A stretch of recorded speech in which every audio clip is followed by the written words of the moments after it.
if you don't mind, why don't we just take a moment and just drink in what has just come before? Because the magnitude of it is insane. Or should I say, Sane.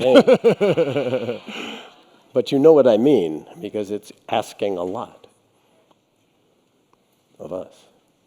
So let's just take a moment and drop into a sense of the body as a whole, seated if you're seated, breathing if you're breathing, which hopefully will be the case for a while. And then in no time, or in the timeless present moment, simply dropping into the resonances of being, including the past and everything that you heard and felt and realized and were confused about in this past session, which all is sacred and totally okay. And simply resting in the silence and the stillness of your own being and your own beauty, your own wakefulness, your own awareness unfolding with each in-breath and each out-breath.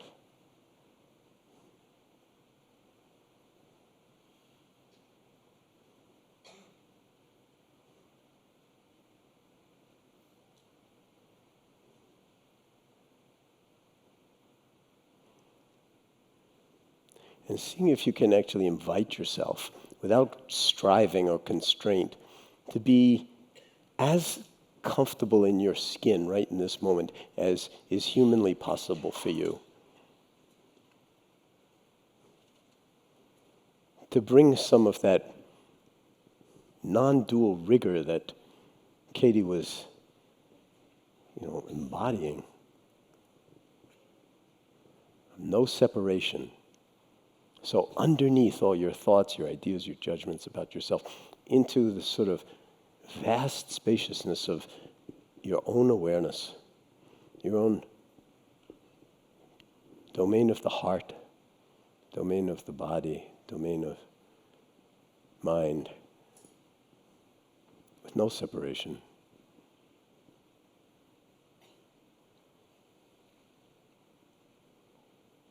And see if you can find a place to be at home right in this moment. It's not an escape from your thoughts or your ideas or opinions or your discomfort or fear, but it's simply the space in which all of that unfolds and is met and known. Outside of time, in no time. And to rest here is a radical act of love. And at the same time, as if your very life depended on it.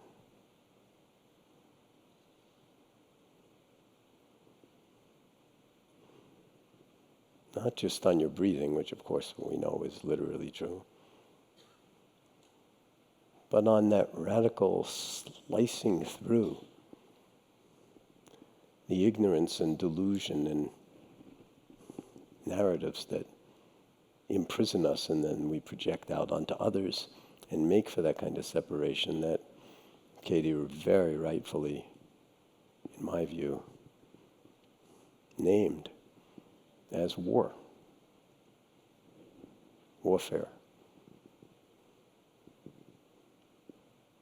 And the warfare out there always is preceded by the warfare and the ignorance and the delusion in here. Can it be met, known, held, and observed in such a way that in the being met, known, held, and observed,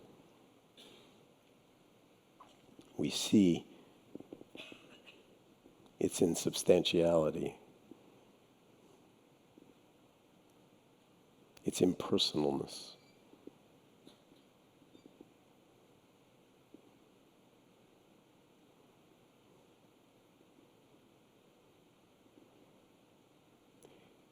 and inquire for yourself, or examine for yourself, or bring curiosity for yourself to whether in a moment like this, you're not already whole. Jules used that word a lot, and it was very, very moving because it's the root meaning of the word wholeness, health, healing, and holy, Holy.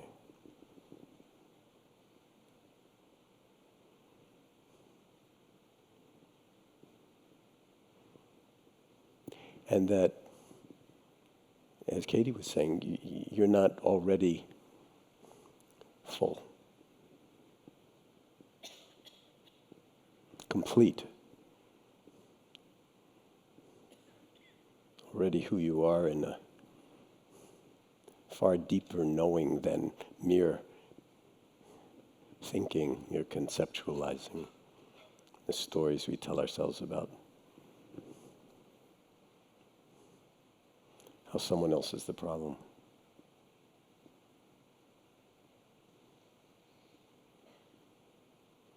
Or how I used to be okay, but now I'm not okay.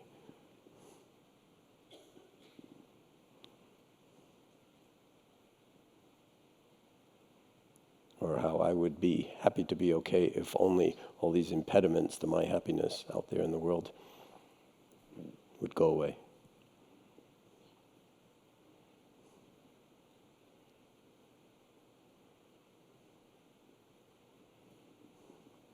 And let's take a few moments to actually gaze around the room in awareness. So it's not like, okay, that's over, now we jump. But this becomes, in some sense, how it is for us, that it's an inhabitable domain of wakefulness and heartfulness. Looking around, and we sitting up here are really privileged to see the enormity of your faces and to also feel the enormity of the power of hundreds of people sitting in silence, fully present. There's an element of power associated with that is awesome.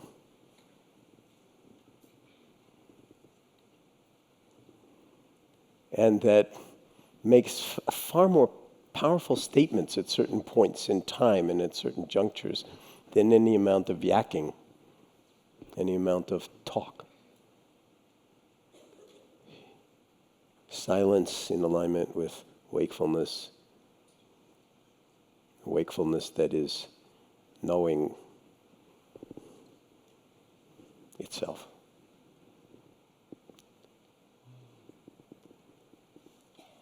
So I was struck by, in your dialogue with Katie, how, very rapidly, of course, knowing Katie, this is guaranteed to happen.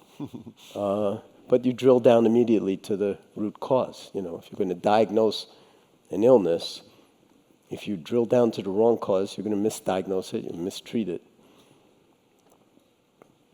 And what is the illness or the dis-ease that we're facing now?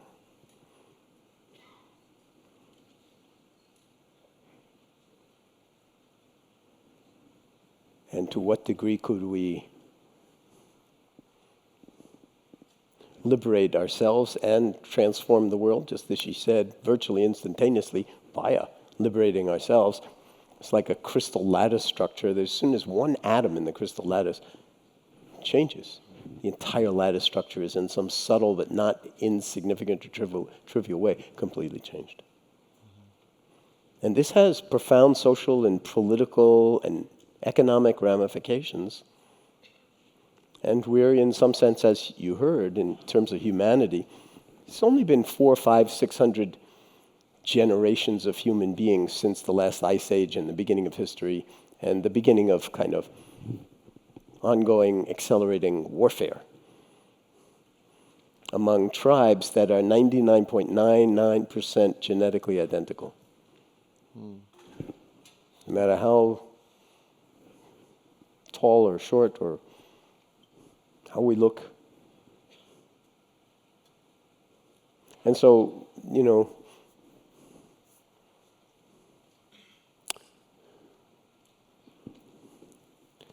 maybe wisdom is the only sane response to delusion.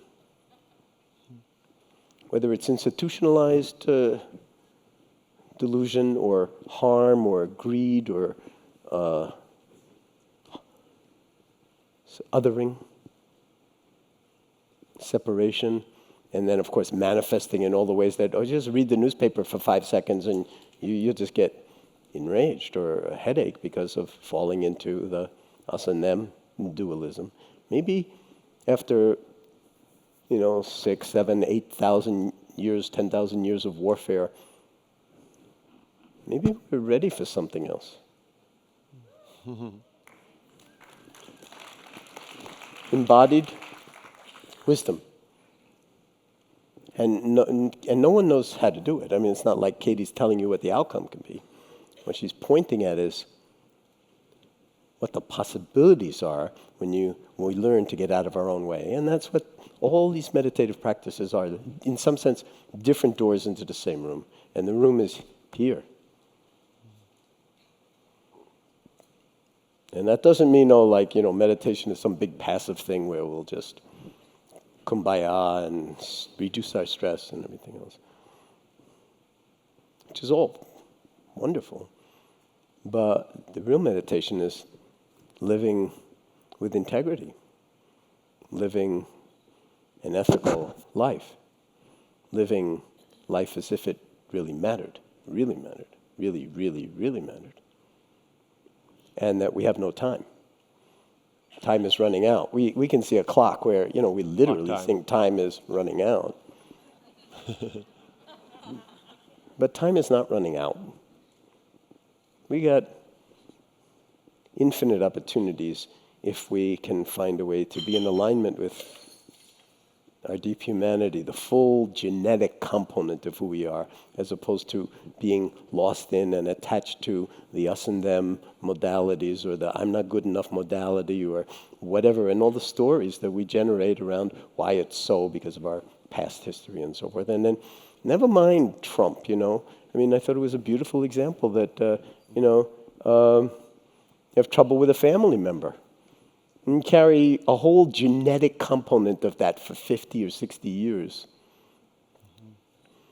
And of course it wouldn't be a problem except that it's his fault, right? We all know that. It's his fault. And I got like 100 different, if my memory's good, and 100 different things that I could accuse you of over the past 25 or 30 years.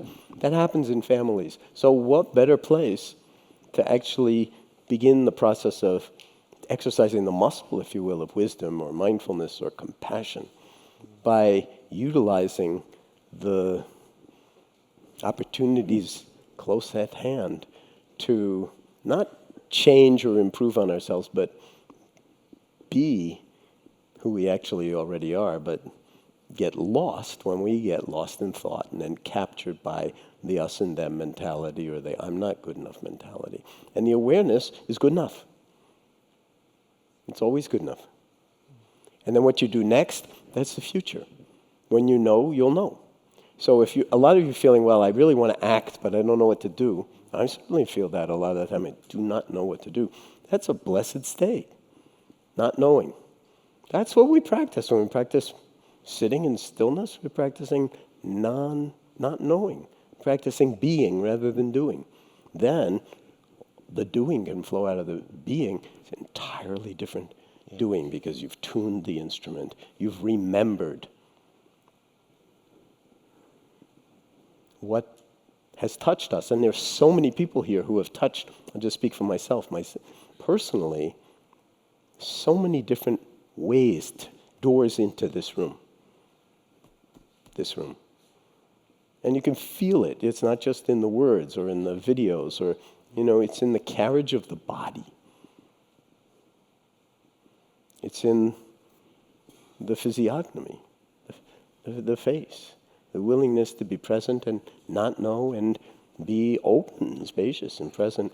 That's an art form, and it's something that is, a lot of people talk about as a skill. We can develop it. We can work on it. And if we're not working on it, lots of luck. I should start asking him questions. No. So I let feel me. like I feel like I'm actually contributing a lot. I'm are. actually feeding him everything. I'm downloading he's saying right him now mentally. and just No, I'm like I'm good. Keep going. I'm keep the going. puppet. I'm the marionette. Keep going. Keep going. We're both. One of the things I love about you, John, is we're both very into the practice of emergence, right? Yeah, Which yeah. is you can get together and you can have this thought. Oh, I should speak, then he should say something. Right. We should script this for optimal effect. Yeah, and everything should be fair and equal. And I feel like something is moving through you, so I bow to that, and I'm actually contributing. I feel like I'm. So like, let me ask you a let it move question. through. Anyway, I'll still ask the question. Okay. Has Trump, in some sense, hacked his way into your head? Definitely. Anybody else? Okay. And I think Who's actually, responsible for that? So this is like, again, yeah, I'm up here, Katie's up here, there's so many amazing, Jewel, there was just so many amazing people who have each followed certain kinds of threads, often, through lives of significant pain. Yeah. Not just like, wow, and we're all in this together. So there's a certain way in which, if Trump has hacked his way into your head, whose responsibility is that? And what does that even mean? And I think part of me actually enjoys it and feeds on it and actually has a quite satisfaction finding one more thing to get upset with him about. Because and that's why you go out and that's why you go out and buy the newspaper the next day. Yeah. Oh my God! To see what or just feeds download. Yeah. So Trump is also present with us. Yeah. Along with all these other experiences, and there's a way in which I think the directness that Katie had spoke to requires a certain self responsibility towards where does suffering actually start and where does it end. And it's easy to think that it has started somewhere else and it ends somewhere else. And I feel like the invitation that you're making and that she's making is to say, no, it starts and ends with us. And no matter how wonderful and beautiful and perfect whatever leader we imagine could be, the suffering stops and ends with us. It also doesn't mean that you don't act. Right. It's not the dualism of active, passive. It's non-dual. Wisdom, non-dual. But it does not mean that you don't act when it's time to act. And the same way as it doesn't mean that you don't sleep just because you're a fan of wakefulness. There are times when it's really not wise to stay awake. We need our sleep. Yeah. Okay? But when we're awake, you can ask yourself, actually, how awake are we? Or are we in the narrative of how awake we are and what great meditators we are and how great Byron Katie is, and just light years away from what's being pointed to? So this is in some sense where the rubber meets the road for us, and I'm in complete alignment with you, Soren, that if it was you that said it, but that, what's unfolding is perfect. Why? Because it's unfolding. And that it's, in some sense, had it unfolded differently, we could have stayed asleep to a certain kind of dis-ease that now it's almost impossible to stay asleep to. And that brings up perhaps a lot of fear, and in some communities a lot more fear than others because it's more proximal. But if you're a feeling, sensing, breathing person with compassion and empathy, then we're feeling that fear, that pain. And, in the work that we teach, called MBSR, we teach people to turn towards all of the unwanted stuff that's in your life. Why? Because it's already here. And to approach it with kind of welcome mat and curiosity and an inquiry too, a deep inquiry is like, am I my pain? Am I my fear? Am I my suffering? And I don't mean like, ask yourself and then think about it. I mean direct penetrating into awareness and apprehending whether in this moment, no matter how much pain or fear or anxiety you're in, whether that is the full story of who you are or who's meditating. And one of the beauties of this work over the past almost 40 years, just to talk about MBSR, is that we don't ask people their political persuasion when they come in with back pain or cancer or heart disease or any chronic anything. We just assume, oh, another full-blown miraculous being has come into the room. And we don't look at the diagnosis either. Everybody comes with a diagnosis. As a rule, we don't look at the diagnosis because we want to meet the human being. How many of you use hospitals ever? Dangerous, but sometimes necessary. Raise your hands up high. I want to feel that. How many of you go to the hospital sometimes? Okay. So now it's all electronic medical records, but every time you walk in the door, they need to know you've walked in the door because they need to charge you. And that's called an encounter form. But we've noticed over the years that the business of medicine is into the encounter forms more than it's into the encounter. If you're not careful, you could go through a whole visit to the hospital or stay in the hospital and never be met, never be encountered in an open-hearted spaciousness of not knowing and beyond the diagnosis or the treatment, like a human being in the bed or in the chair. And when you turn that around, when you exercise or, catalyze an orthogonal rotation in consciousness, same hospital, same patients, same doctors, same everything, only everything's different because we've got mindfulness. And so we can see, feel, hear the actual lattice structure of being. And we have an infinite number of degrees of freedom of how we are going to be in relationship to what we don't like, feeling, say, disregarded. Right. You know? I think that level of attunement allows us to feel into what the response that needs to come through in that moment versus the repetitive. And then you don't need to be wounded about it. Because when you're honest, you just take care of it. In that moment, it evaporates, and then you just reel with, but you don't take it personally. So this is one of the most powerful elements of any kind of mindfulness practice, is to recognize how easy it is to take personally that which is not personal. Whether it's Trump or whether it's, fears of what's going to happen or anything. These are narratives that may be true to a degree, but to a lot, it's like this whole thing about false news is very interesting because, there's a lot of dissimulation and propaganda, and it's always happened in dystopic times and in, pre-fascist times and everything else. I mean, Goebbels has a great quote about, just keep telling the lies long enough and big enough and find a scapegoat, and everybody will, be happy. But at the same time, if we can apprehend that, then we can also see that a lot of the stories we tell ourselves are false news. And you asked Katie, what's new? You did ask Katie. What is real news? Real news. And there's a line from a Wallace Stevens poem, which is in Coming to Our Senses. I don't remember the whole poem, but the last line is, and it's all about bombs falling on cities and everything else. I mean, it's like a real poem of pain and desolation, destruction, and blackout. And the last line is, the real news is there's no news at all. No news at all. So when we, sort of face the challenges of this era, if we're not taking this sort of orthogonal wisdom perspective, then we're going to get caught constantly and blame it on the other without recognizing that it's a kind of, we're participating in a certain kind of game or unfolding where a lot of the news is questionable. A lot of the facts are actually questionable.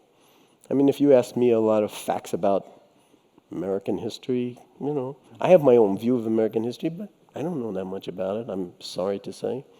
But a lot of the time when we think about American history, we fashion it so that it's our story of the American history. It's like based on our facts, or our forgetfulness or whatever it is. Or one segment of the population story. Yeah, exactly. Like not interested in, slavery. That's so, can't we get over slavery? No. Because we've never done the healing. Jack Cornfield, I think, said, truth and reconciliation around the legacy of slavery is non-trivial. What about the Native American genocide thing? So we can point our fingers at the Palestinians and everywhere in the world where, if only they had what we had, they would be so enlightened. Look at us. So there's a certain dis-ease of the body politic, and I think Katie's absolutely right. If we're not willing to align ourselves with what's deepest and best and most beautiful in us on a virtually moment by moment and everyday basis, then the prognosis is that we're going to just get more of the same. And there'll be an enormous amount of harm potentially. We need you said third way, or an alternative way of dealing with this. And I think, people in this room, I have an enormous amount of optimism and faith. And not just this room, but the sort of online world and all the other worlds that intersect with this, that, this is our curriculum for the moment. This is our curriculum. What does it mean to be human in this kind of a time, and to lead with our humanity as opposed to leading with our fear without denying the fear? So what's your sense of, I think, going Glennon Doyle forward? said something the other day where she's like, sometimes it's great to hit rock bottom because that's where you can push off from. Yeah. And so I feel like there's something that's happening that's allowing a pushing off.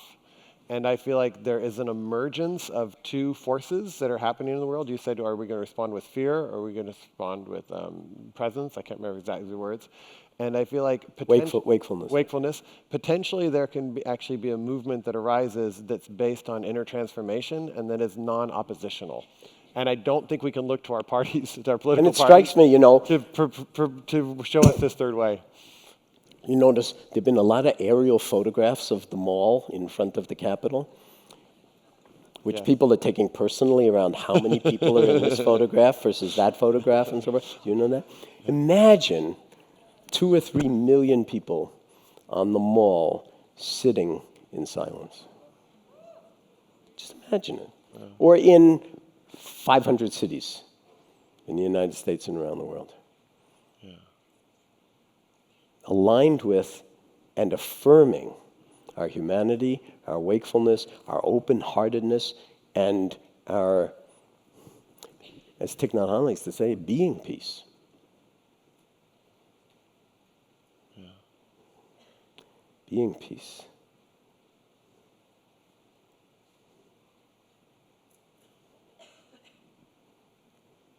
Being wise. Being generous, grateful, compassionate. These are all aspects of our humanity that are cultivatable. And if I was in Europe when the election happened, and I can tell you, I was in Germany and France in those 2 days, and boy, they were really bummed out by the election. And my message was very simple. If mindfulness was absolutely essential to the well-being of the planet, which I believe it was, and to the well-being of humanity and our country and everything else, on November 8th, it's just infinitely more so since November 9th. That means we got our work cut out for us.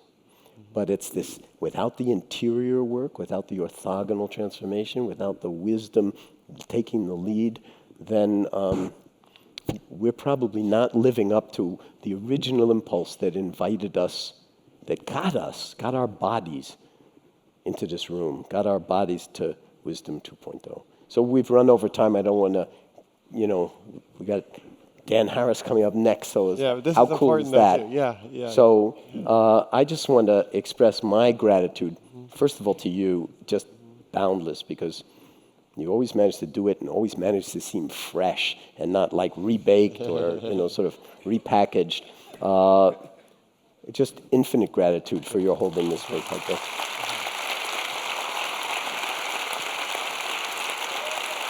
And then, even more importantly, because like if you build it, will they come?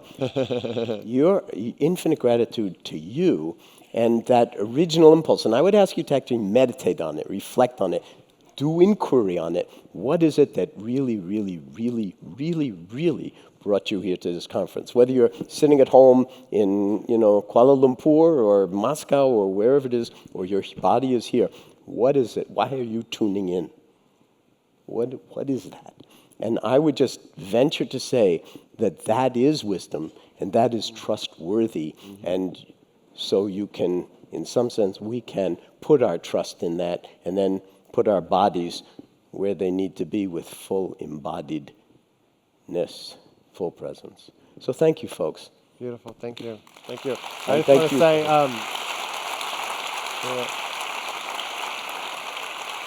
I guess one of my biggest lessons in doing the event and keeping things fresh is that something emerges when we're okay with space, or something emerges when we're okay not knowing, and something emerges when we can sit with what we might call emptiness and then see what wants to fill that, not because we want to fill it, but because life moves in to fill it.